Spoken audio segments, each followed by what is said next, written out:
Hollywood adora fingir choque até você desenterrar os filmes que eles mais tentaram esconder. Esqueça o que seu professor de escola de cinema disse sobre clássicos. As décadas de 1940 e 50 foram um território selvagem, onde sexo, violência e temas tabus dançavam à margem dos censores. Então, por que esses filmes provocaram protestos, proibições e encobrimentos secretos dos estúdios? Qual obra-prima quase arruinou carreiras ou fez uma cidade inteira se revoltar? Prepare-se. Você está prestes a ver por que a Era de Ouro nunca foi impecável. Proscrito 1943. Antes de Marilyn Monroe vestir um vestido branco, as famosas curvas de Jane Russell estavam quebrando a bilheteria americana e quase levando a polícia moral de Hollywood ao desespero.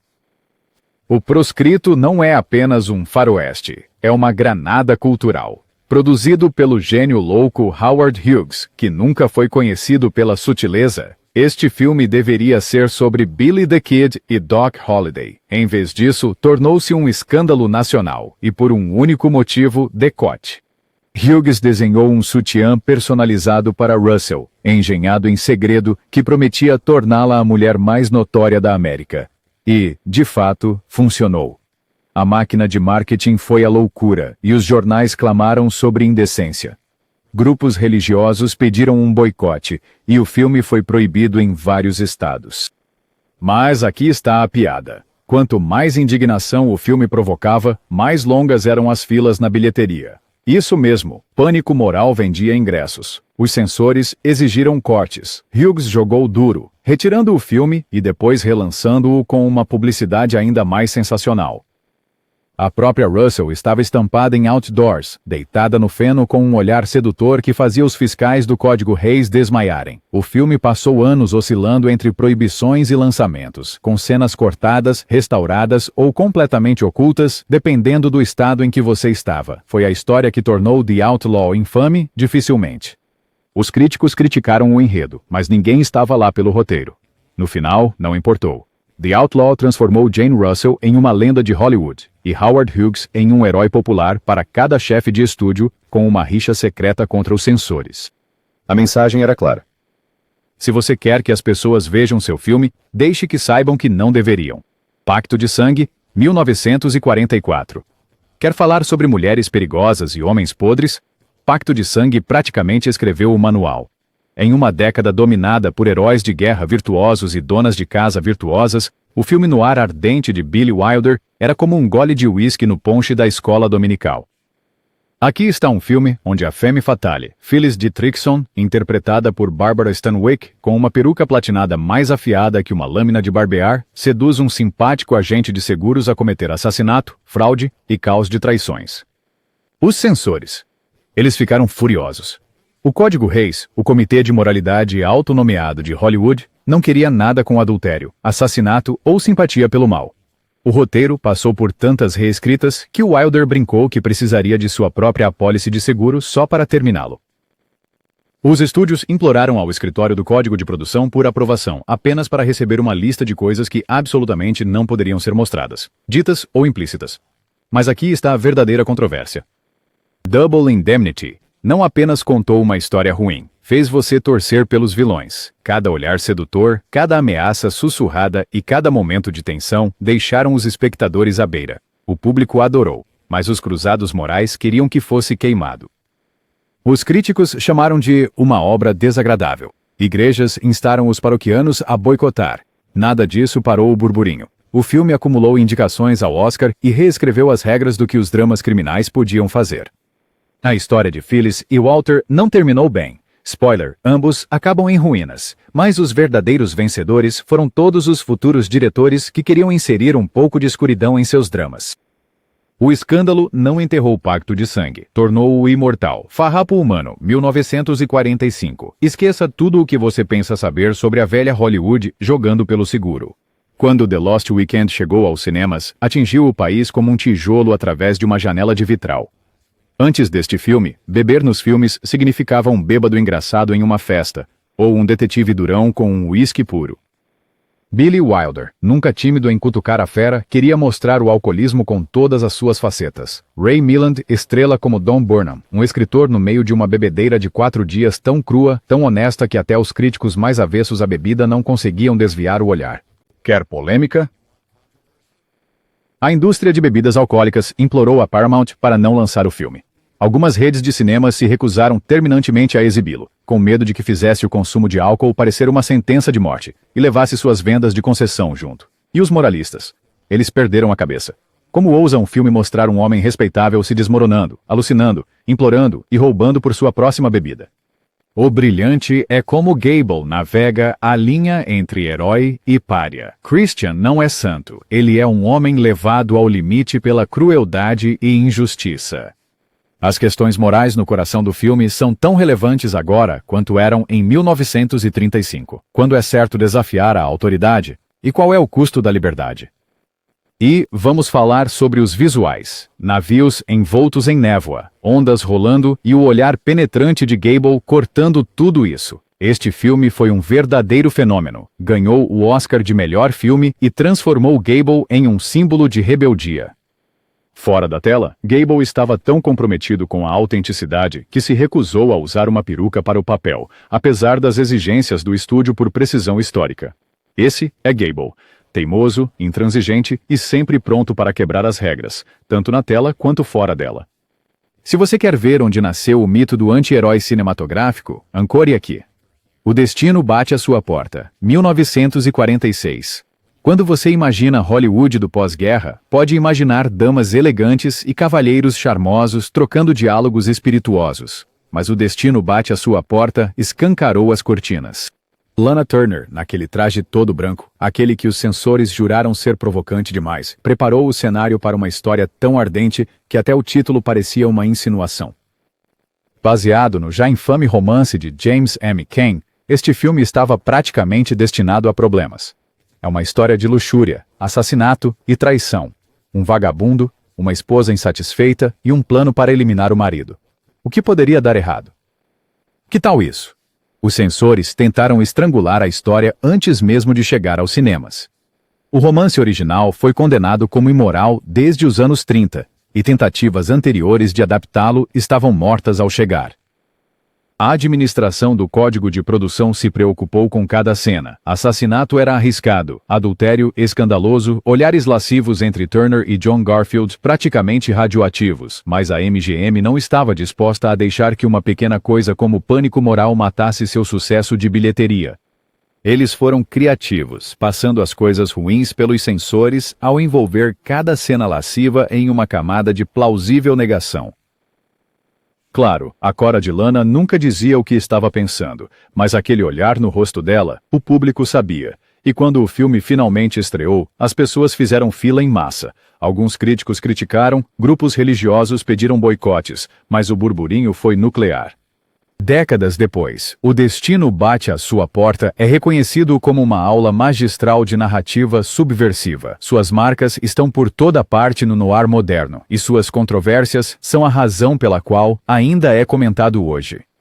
Às vezes, o verdadeiro escândalo é o que você deixa de dizer. Gentleman's Agreement, 1947. Você acha que a lista negra de Hollywood era apenas sobre comunismo? Pense novamente. Gentleman's Agreement expôs o antissemitismo em uma época em que a maioria dos estúdios preferia varrer realidades feias para debaixo do tapete. Quando a 20th Century Fox aprovou esta adaptação do romance de Laura Z. Hobson, os insiders da indústria sussurraram: grande erro. A América estava a apenas 2 anos do fim da Segunda Guerra Mundial, e abordar o preconceito abertamente na tela era um barril de pólvora. Gregory Peck estrela como um escritor de revista que se disfarça de judeu, apenas para se deparar com uma barreira de discriminação educada e respeitável. O enredo em si é explosivo, mas os verdadeiros fogos de artifício estavam acontecendo fora das câmeras. Chefes de estúdios judeus e anunciantes estavam preocupados que o filme causasse problemas ou, pior, fracassasse nas bilheterias. Liga Antidifamação, nervosa. A Igreja Católica, escandalizada. Os proprietários de teatros do Sul chamaram de propaganda perigosa e ameaçaram proibições.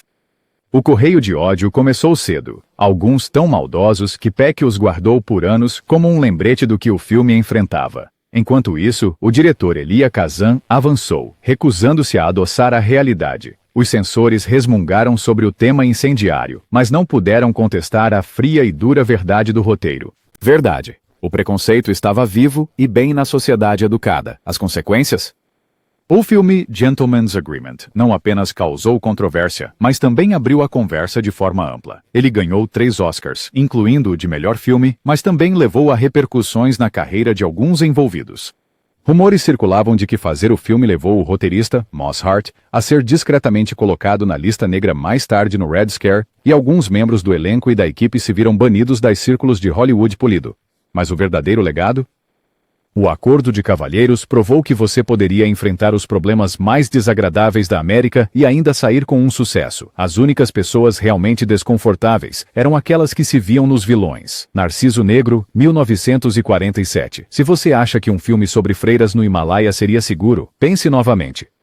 Black Narcissus é puro delírio em Technicolor, e para 1947 era quase quente demais para lidar. Os diretores britânicos Michael Powell e Emeric Pressburger criaram um sonho febril de desejo reprimido, ciúme e loucura, disfarçado de uma história de missionários, mas fervilhando com uma tensão sexual que fez os sensores suarem frio.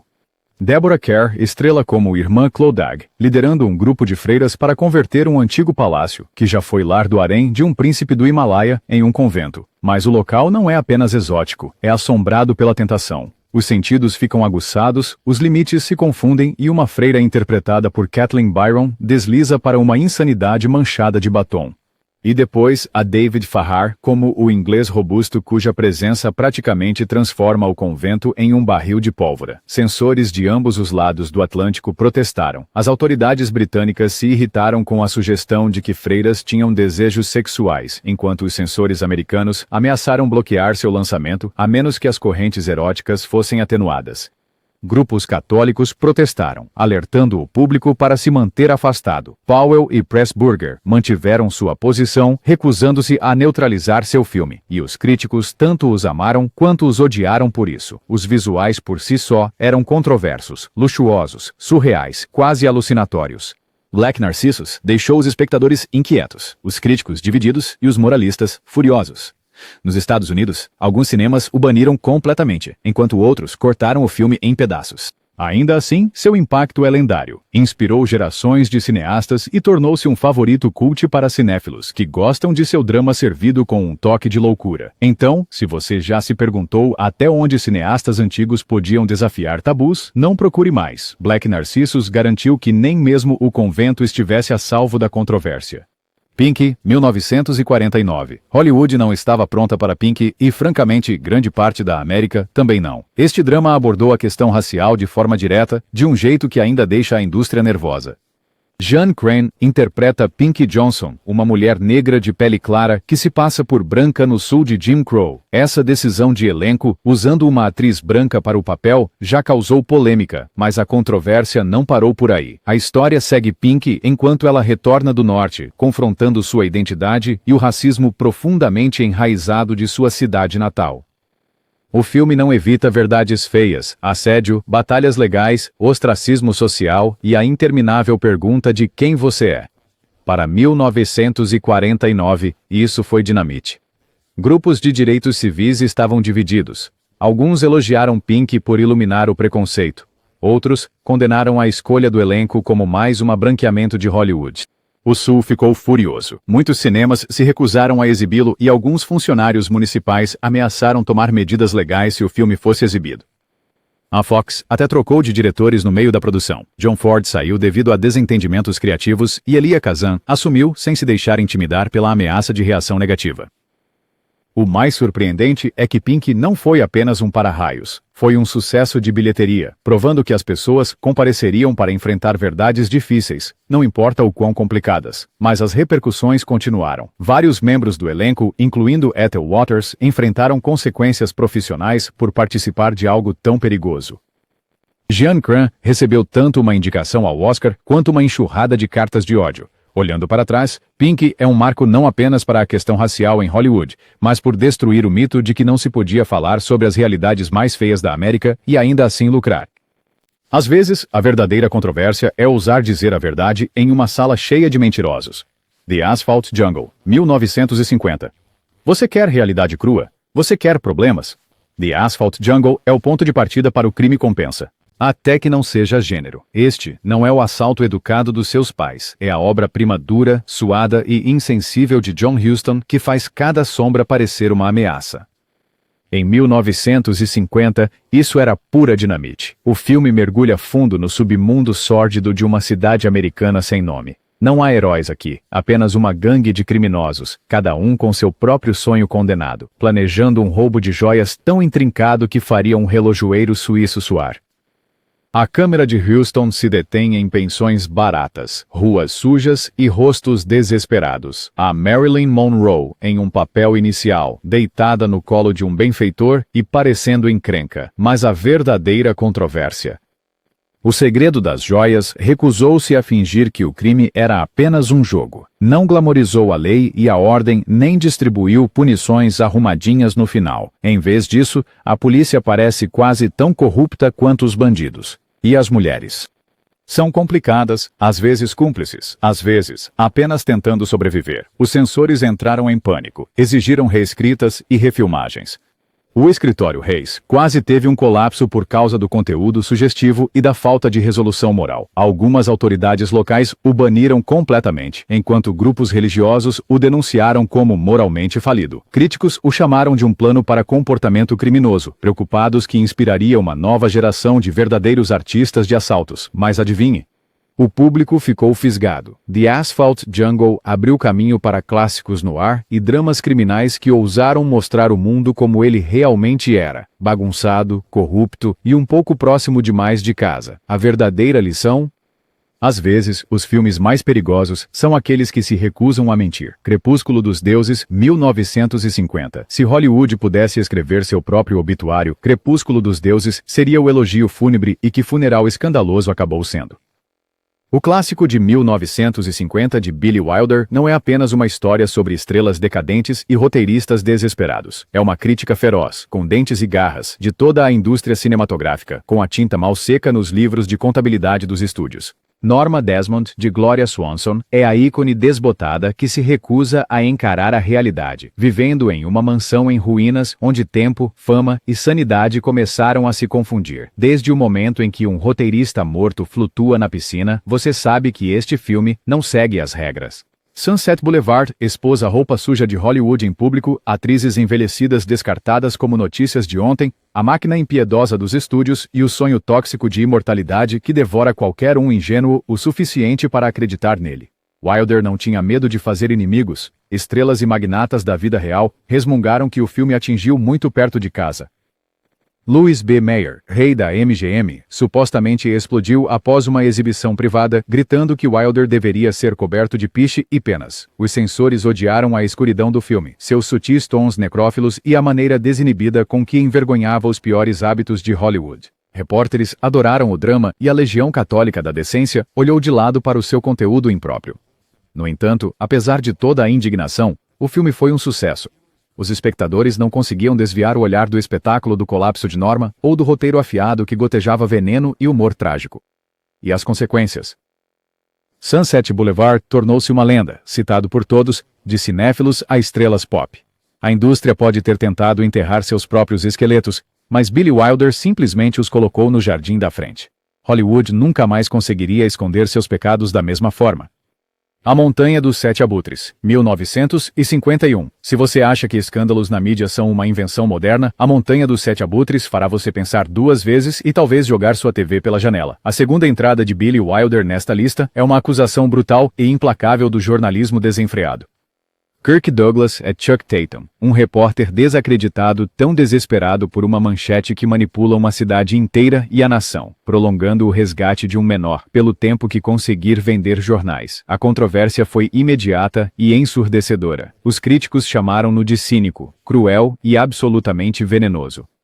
O público, ainda acostumado a filmes com repórteres corajosos e finais felizes, foi pego de surpresa pela sordidez de Tatum e pela sede de sangue dos habitantes da cidade. Jornalistas da vida real ficaram furiosos, alegando que isso manchava toda a sua profissão. Até a Paramount ficou com receio, renomeando o filme para O Grande Carnaval para amenizar o dano. Os censores também não gostaram do que viram. A crueldade do roteiro, os habitantes gananciosos e a esposa decadente que só se importava com publicidade, nada disso seguia às regras. O católico A Legião da Decência condenou o filme e alguns cinemas se recusaram a exibi-lo.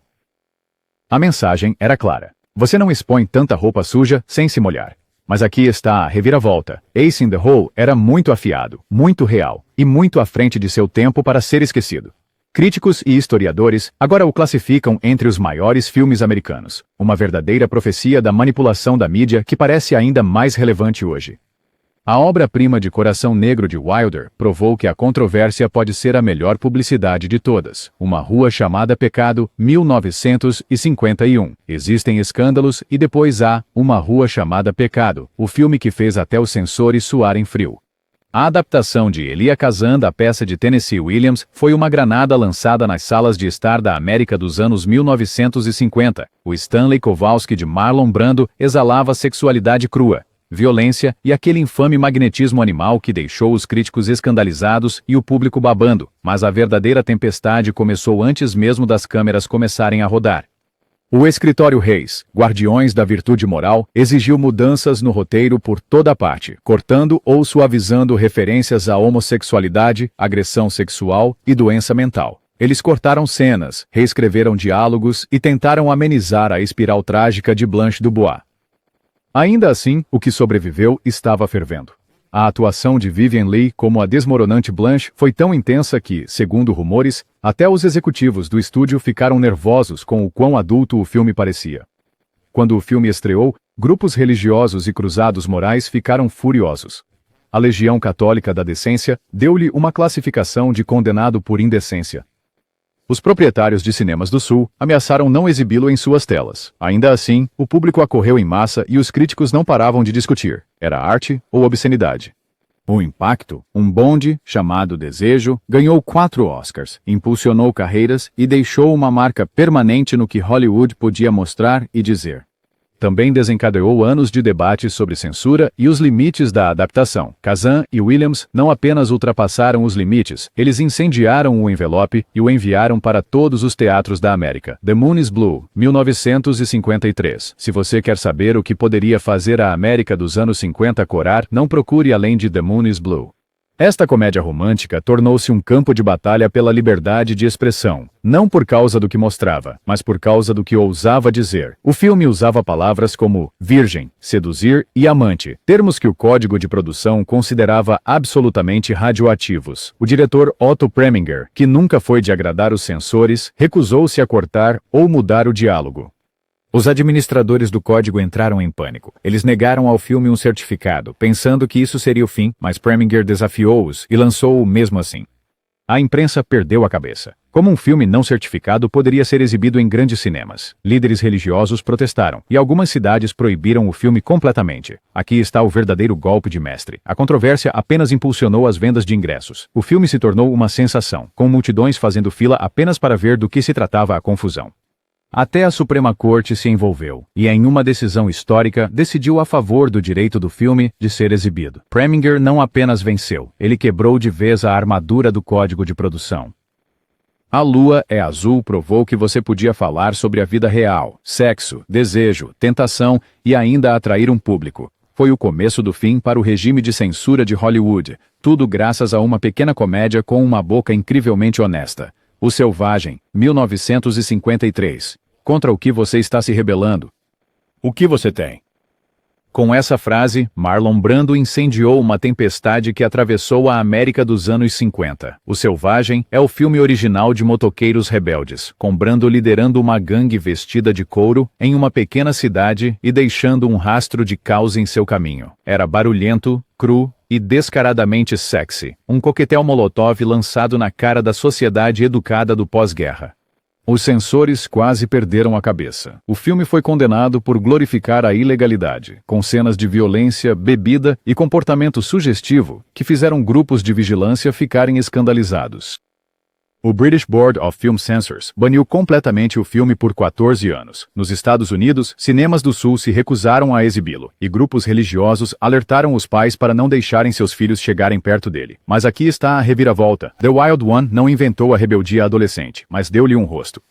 O desprezo de Brando, sua postura relaxada, a icônica motocicleta Triumph, tudo isso se tornou um símbolo de um novo tipo de cultura jovem que assustou o establishment. Críticos Críticos discutiam se era perigoso ou apenas legal. Alguns diziam que inspiraria delinquência juvenil, outros afirmavam que era apenas um filme sobre jovens incompreendidos. Legado. O Selvagem está para sempre gravado na cultura pop. É o filme que tornou os motociclistas legais, os adolescentes perigosos e os adultos oficialmente preocupados. Às vezes, tudo o que você precisa é de uma jaqueta de couro preta e uma atitude ruim para começar uma revolução. Blackboard Jungle. 1955. No momento em que Rock Around the Clock tocou nos créditos de abertura, você sabia que Blackboard Jungle não estava aqui para jogar seguro. Este não era apenas um drama escolar, era uma granada lançada no coração da América da era Eisenhower. Glenn Ford interpreta o professor ingênuo que entra em uma escola secundária de Nova York e ganha um lugar na primeira fila de um motim adolescente. Delinquência, violência e o pulso eletrizante do rock and roll inicial. Para 1955, o filme foi como um tapa na cara. Não hesitou em mostrar a tensão racial, a anarquia na sala de aula ou o terror que os adultos sentiam em relação à geração que estava por vir. Estudantes negros e latinos, interpretados por atores como Sidney Poitier e Vic Morrow, não eram apenas figurantes, eles tinham protagonismo, atitude e raiva. A representação crua da violência juvenil no filme acionou alarmes na imprensa. Alguns críticos chamaram-no de incendiário, outros de anti-americano. Os censores tentaram cortar cenas. Cidades de Atlanta a Memphis proibiram-no completamente, alegando que incitaria motins. Na Inglaterra, os cinemas precisaram de polícia extra. Até a própria música rock tornou-se controversa, com críticos culpando Blackboard Jungle pela súbita explosão de rebelião juvenil. Os adolescentes adoraram. Os pais, nem tanto. Mas o verdadeiro ponto, a controvérsia só o tornou mais popular. Blackboard Jungle transformou o caos na sala de aula em uma obsessão nacional. Desencadeou o primeiro grande movimento jovem do rock and roll e fez de Sidney Poitier uma estrela. O establishment queria acabar com isso. Em vez disso, eles ajudaram a lançar uma nova era de filmes que não apenas menosprezavam os adolescentes, mas os deixavam arrombar as portas. Peyton Place, 1957. Se você acha que as novelas de TV inventaram o escândalo, nunca viu Peyton Place. Este filme pegou a pequena cidade tipicamente americana, arrancou o papel de parede e revelou um ninho de segredos. Adultério, estupro, aborto, hipocrisia e todas as pequenas sujeiras que os vizinhos sussurravam a portas fechadas. Lana Turner lidera um elenco de donas de casa reprimidas, adolescentes frustrados e fofoqueiros de mente pequena, todos sufocando com o perfume sufocante da respeitabilidade. O filme foi uma mina de ouro nas bilheterias, mas não antes de provocar uma tempestade de indignação. Grupos religiosos e organizações civis exigiram boicotes. A Legião Católica da Decência deu-lhe uma classificação de condenado. Os estúdios estavam preocupados que fosse muito polêmico para o público americano. Algumas cidades se recusaram a exibi-lo, e a imprensa aproveitou com manchetes sobre imoralidade na Main Street. O que o tornou tão controverso? Peyton Place não piscava nem sorria. Apenas mostrava a vida como era, ou pelo menos como as pessoas suspeitavam que era por trás da cerca branca. Sem punições melodramáticas, sem finais seguros de Hollywood, apenas a verdade desconfortável de que até os lugares mais bonitos têm esqueletos no armário. O resultado? Uma série de indicações ao Oscar, um novo padrão para narrativas francas e uma onda de imitadores. Peyton Place ousou expor a bagunça no coração do sonho americano, e Hollywood nunca conseguiu colocar o gênio de volta na garrafa. Acontece que as histórias mais suculentas são sempre aquelas que as pessoas desejam que você mantenha em silêncio. Então, da próxima vez que alguém lhe disser que a era de ouro de Hollywood foi só glamour e inocência, apenas mostre-lhes esta lista. Esses filmes não apenas causaram polêmica, eles iniciaram tumultos, reescreveram as regras e mudaram o que os filmes podiam dizer, mostrar e provocar. Qual desses filmes chocantes você acha que ainda causa o maior impacto hoje? Deixe seus pensamentos nos comentários, inscreva-se e compartilhe o escândalo. Acredite, os fantasmas de Hollywood estão apenas começando.